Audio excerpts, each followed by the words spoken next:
Now at 11, convicted Charleston church shooter Dylan Roof has been declared competent to represent himself in the sentencing phase of his trial. Plus, a new year, a whole new Washington. A look at the new laws for 2017. We need the rain, and a good little soaking is headed our way. ABC Columbia News at 11 starts right now. Live from Main and Gervais, ABC Columbia News at 11. Good evening. I'm Crysty Vaughn. Ben and Alicia are off tonight. We are live from Main and Gervais. Convicted Charleston church shooter Dylan Roof's fate will be in the hands of a jury on Wednesday. Today, a federal judge ruled that Roof is competent to represent himself in the sentencing phase. Our Alexis Frazier spoke with a legal expert who explains what's next in this trial. She joins us now live in the studio. Alexis. Crysty, we've learned since that ruling that Roof has asked the judge for an extra day to prepare for the sentencing phase because he spent the last several days prepping for the competency trial. The judge granted that motion and moved the start date to Wednesday. I spoke to a defense attorney today who says Roof representing himself is very risky.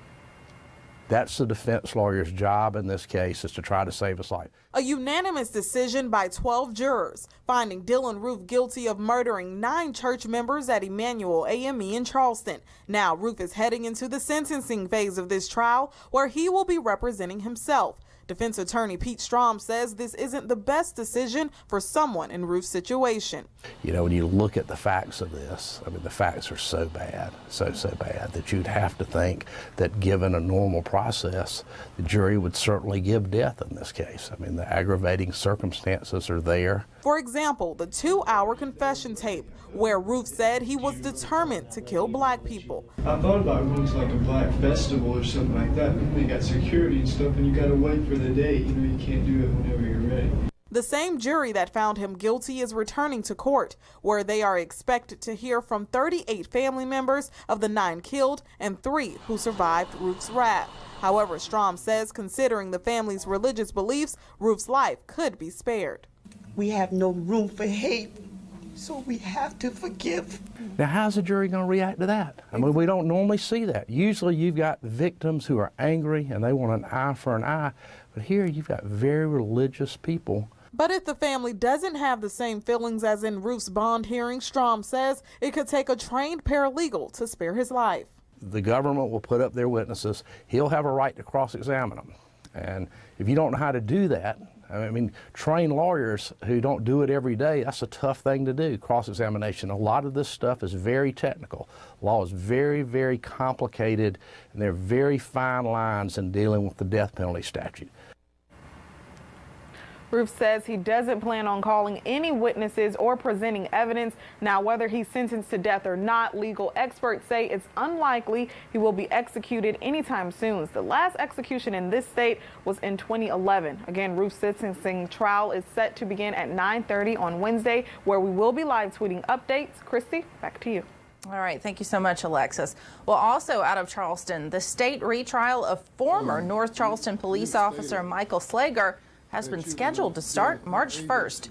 You may remember earlier this month, a mistrial was declared after a jury was deadlocked. Slager is accused of shooting Walter Scott in the back as he ran from a traffic stop. Well, time now to get a check of your forecast, and it looks like we've got more rain headed back into parts of the Midlands. Chief Meteorologist John Farley joins us now. John, looks like we might have a wet commute, maybe? Yeah, absolutely, Christy. Yeah, and we're starting to see a pretty good swath of rain working its way in right now. Check it out. Basically, west of Columbia, there's a fairly healthy line. So places like Newberry, Saluda County, you're getting a pretty good shot right now. Now, the other thing I want to bring your attention to is right down here, just to the south of Augusta. This storm is actually severe, and it's heading into Aiken County. So the point is that this line of storms has a history of producing at least some severe thunderstorms, and I would not be surprised advised, especially south of Columbia, to see some of these become very strong, if not severe, overnight. Let me give you a bigger look at what's happening here. Again, the back line of this thing goes all the way down to just about the Panhandle, especially down here toward Albany, Georgia. There was thunderstorm and tornado warnings out of this. Now, I don't expect that here, mainly because the air that's in place here is a little too cool and dense to create that. Nonetheless, especially the farther south you go, Orangeburg County, places like Clarendon County, I would expect some pretty strong thunderstorms as we head toward the morning. So here's what it looks like outside. That's the other story. You know, it's pea soup out there. There's plenty of fog in place. Visibility is pretty low. Here in Columbia right now, down to, well, 0 or in that range. So be aware of that on the morning commute. Not only is it going to be wet, in places it will also be foggy. So give yourself some extra time for sure. But it won't be cold by any means. Temperatures in the upper 50s. And as we go through the day tomorrow, with some breaks in the afternoon, the temperatures will actually climb to the low 70s. It's January. This can't last. We'll talk more about the rest of the week's forecast in a bit. Christy. All right. Thanks, John. Everybody need the umbrella, but they can leave the jacket at home. Well, new tonight at 11, Richland County deputies are working to find out what happened to a man found dead inside an Irmo home. Deputies tell ABC Columbia News the body was found shortly after 5 p.m. in the 100 block of Freestone. Well, deputies are also working what they're calling a Craigslist deal gone wrong. Investigators responded to Southport Drive around 11:30 this morning, where police say a suspect was shot several times by the victim, who was also shot. Neighbors are reacting tonight to the shooting. My main concern is it's right across the street from my home. I have children that live here. They play outside every day, and it's just very uncomfortable. There are a lot of abandoned houses in this neighborhood, and something needs to be done. Well, no word tonight yet if there will be any charges filed or what started the shooting. In response to the shooting, though, Richland County Sheriff Leon Lott is reminding you that the department offers safe zones for exchanges, such as Craigslist deals. Sheriff Lott is welcoming the public to conduct transactions at their offices and at their region headquarters. Tonight, investigators are still trying to determine what led up to a murder-suicide that left 2 children dead. Our Gabrielle Franklin has the very latest from Lexington County. 4 bodies were found at this home just over my shoulder here on Old Barnwell Road in West Columbia. Authorities say that a man shot 2 children, their mother, as well as himself.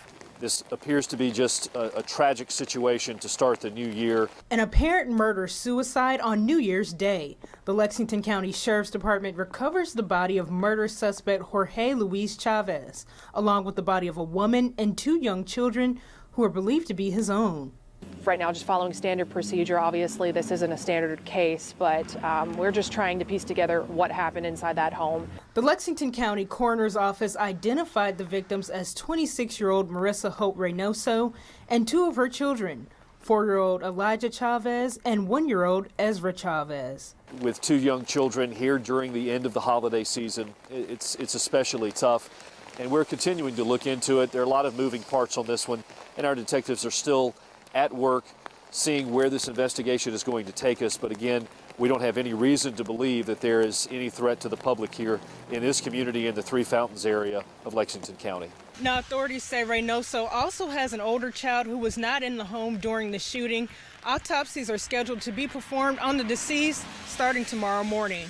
In West Columbia, Gabrielle Franklin, ABC Columbia News. Voters in Columbia's District 4 will head to the polls tomorrow to fill the seat left vacant by Leona Plow. Plow passed away in September after a battle with cancer. The candidates are former Councilman Daniel Rickenman and businesswoman Jessica Lathron. District 4 includes neighborhoods like Hampton Hills and Lake Catherine.